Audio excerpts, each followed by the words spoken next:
Free photo software, everyone wants it. But here's the catch. Digikam and Darktable solve completely different problems, and picking the wrong one will waste hours of your life. Today, we're breaking down which one you actually need. Smash that subscribe button, let's go. Think of it this way. Digikam is your photo librarian with AI superpowers. Darktable is your professional darkroom. Digikam manages massive collections, tagging, face recognition, searching thousands of photos instantly. Darktable edits raw files with pro-grade tools, think Lightroom's develop module, but free and open source. Primary purpose, this is crucial. Digikam is digital asset management first, basic editing second.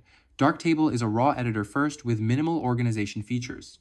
Using Darktable to organize 50,000 photos, you're gonna have a bad time. AI features. Digikam dominates here. Version 8.7 brought AI-powered face recognition using UNet and S-Face neural networks 25 to 50% faster than before. Automatic face detection, auto-tagging for objects, animals, events.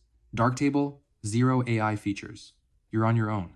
Editing power. Now Darktable fights back. Non-destructive raw editing with modules like denoise, lens correction, tone mapping, and the powerful scene-referred workflow. GPU accelerated with OpenCL exports can be 20x faster than CPU-only processing. Digikam's editor? Basic adjustments, good for quick fixes, not professional color grading. Performance with large collections. Here's the truth nobody tells you. Digikam with SQLite handles 100,000 plus photos smoothly on SSD with wall mode enabled. Beyond that, you'll need MySQL. Darktable has no real database, just sidecar XMP files. Great for editing, terrible for searching across thousands of images. Learning curve. Digikam is intuitive import, AI scans faces, you confirm a few, boom, it finds everyone. Darktable, steep learning curve. The interface is powerful but overwhelming modules. Pixel pipe, scene-referred workflow.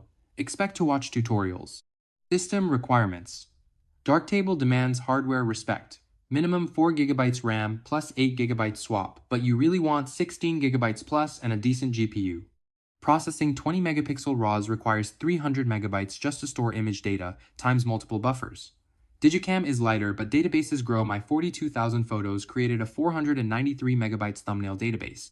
Bottom line, choose Digikam if you shoot hundreds of photos regularly, family events, travel, portraits, and need to find that one photo from 2019 inches seconds. The AI face recognition alone is worth it. Choose Darktable if you're serious about raw editing, color accuracy matters, and you want professional-grade tools without Adobe's subscription. Perfect for landscape, portrait, and commercial photographers.